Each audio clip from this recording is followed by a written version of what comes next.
С вами вновь Тимур Варки, и это программа с рабочим названием «Пара слов по секрету о том, о чем молчат власти». Китай и Индия признали Россию агрессором, а делегация Таджикистана, кажется, вновь была в туалете. Мировые и российские СМИ активно обсуждают знаковую и принципиальную перемену в позиции Китая и Индии, а также ведущих стран БРИКС, ряда стран СНГ и ОДКБ в связи с нападением России на Украину, путинской России на Украину. За признание России страной-агрессором проголосовало подавляющее большинство стран мира.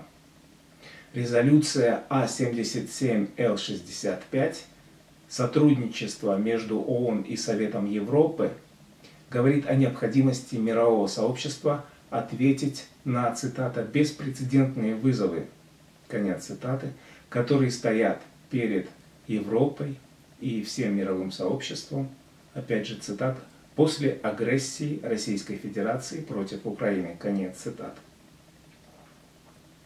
Отмечено, что Россия, то есть признана уже фактически международным сообществом, что Россия должна возместить Украине и жертвам агрессии нанесенный ущерб, адресно выплатить репарации, а все виновные в нарушении международных норм, в совершении военных преступлений, преступлений против человечности, совершенных в ходе этой агрессии, в ходе этой войны, необъявленной войны, должны быть привлечены к ответственности.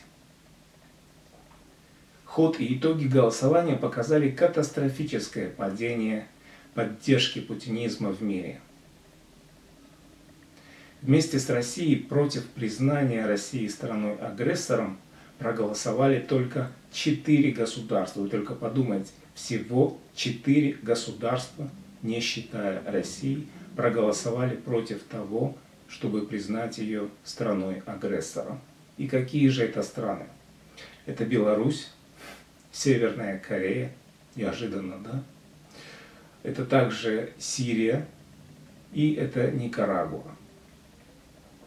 Примечательно, что кроме того документ признает или задним числом фиксирует, что Россия является агрессором также в отношении Грузии.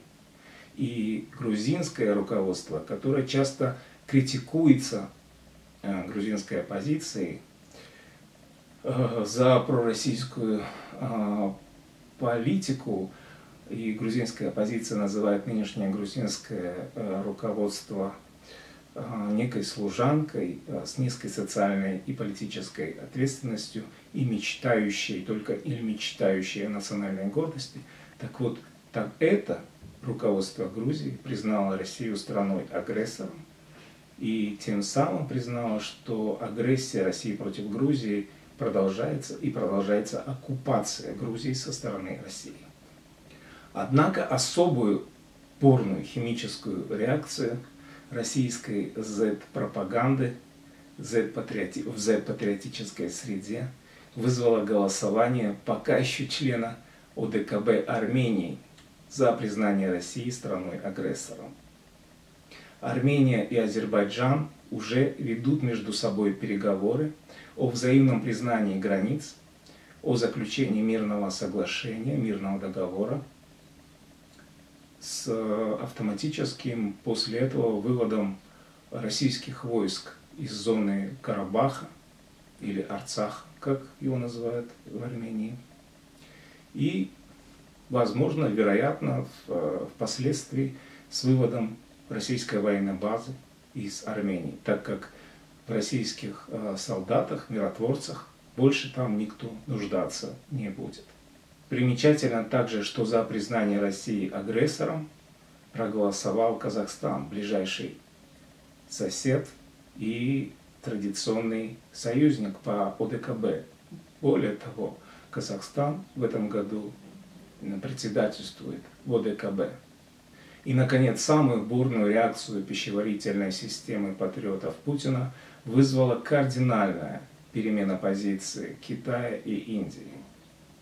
Возмущение русских патриотов, русских фашистов звонком председателя КНР Си Цзиньпиня президенту Украины Владимиру Зеленскому недавно просто несравнимо с этой новой реакцией, новой волной возмущения, негодования в связи с тем, как проголосовал Китай. Это реакция истерик, это реакция сродни истерики, просто потери самоконтроля, подавленности и депрессии.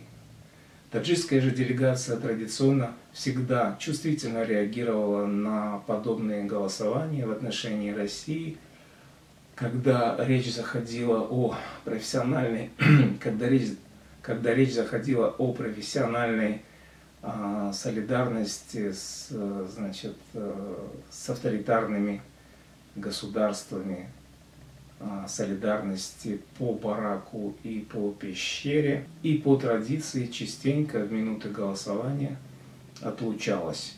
Однажды представитель таджикской делегации на вопрос, почему Таджикистан не проголосовал, так и ответил, что он отходил в туалет. В особо чувствительные моменты у таджикской делегации скручивает живот.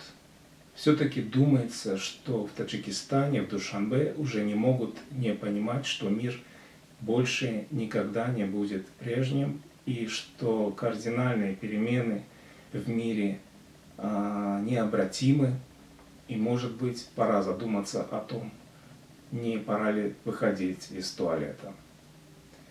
А вы как думаете? Пишите свои ответы, делитесь своим мнением, делитесь также этой программой, подписывайтесь на мой канал, шерьте.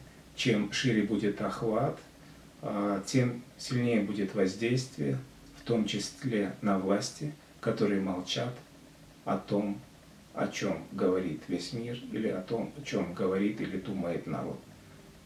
Спасибо, всего доброго, до новых встреч.